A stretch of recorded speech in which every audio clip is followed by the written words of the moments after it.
Hi my dolls, welcome back to my channel. Please don't be alarmed by what you see here. I may have gone down a rabbit hole. I swear I do not like these movies. Most parts of them. This is actually a show. Yeah, I fast forward through a lot of these. You know which parts I'm talking about just because it's kind of like cringe. But they're kind of like laughably like entertaining if you want a good laugh, because you're like, what, you know. Anyways, gonna make a TV, and I'm trying to do this in the simplest way possible. Y'all already know me. And then to get the TV inserts, I went onto Canva, made 4x6 pictures of the shows, and I printed it out 4x6 prints at Walgreens. Why did I do this? Because when I make the TV, I want to be able to insert a crisp, clear, high quality picture, and I don't want to do any measuring, and I don't want to do any cutting, and I don't want to forget what dimensions I use. I want it to be the same across the board, and I want it to be the same with as little work as possible. So I figure if I just get the 4x6 prints from Walgreens, I'll have no problem. Now, I'm not going to measure my foam board. I'm just going to put these on there and make sure they match the width, the bottom. Well, that might be the width. So the height, the bottom width, and the side as well. So I need 3 pieces only. So I've measured the bottom, and then to measure the side, that's how I'm measuring it, because it needs to kind of like come down past that bottom one or meet up to the edge of that bottom one.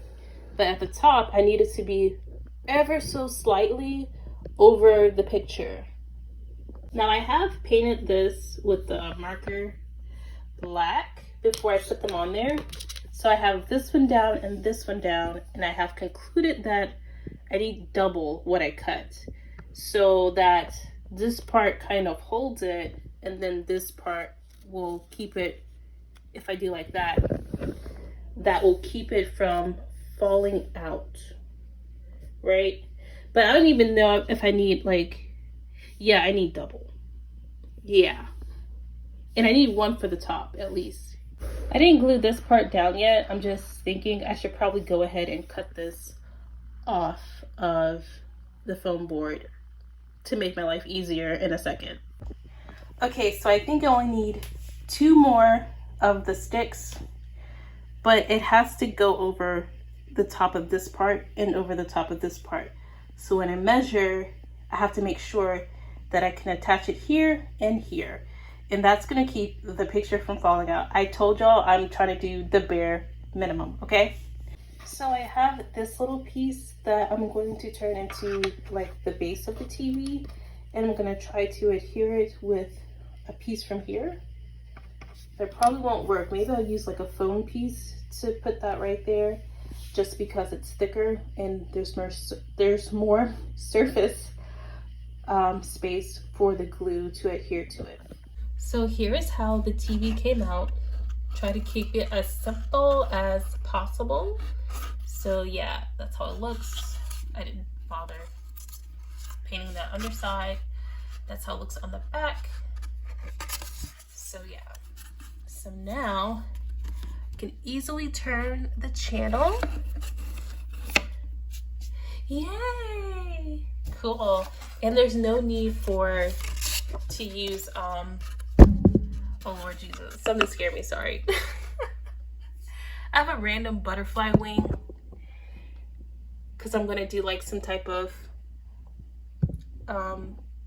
you know, where they put the butterfly wings on a piece of picture or something like that, and it moves, so scared the crap out of me. So yeah, I can watch. See, that's how I don't want to happen. It's okay, hold on. Goes in there like that. Okay, yeah. Oh yeah, there's no need to do like clear packaging or anything over it, because the, what's it called, the picture is glossy enough where it looks like TV, you know. And I've already seen what that one looks like in there. But it's so easy to change them out. I love it. And I can't wait to do the period dramas, the romantic comedy packs, the anime. Yeah, we're gonna have so much fun. Oh my gosh. Yeah, we're just gonna watch movies. So that's gonna be it for now. Please like the video if you found this helpful. Thank you for watching, and I'll catch you in the next one. Bye.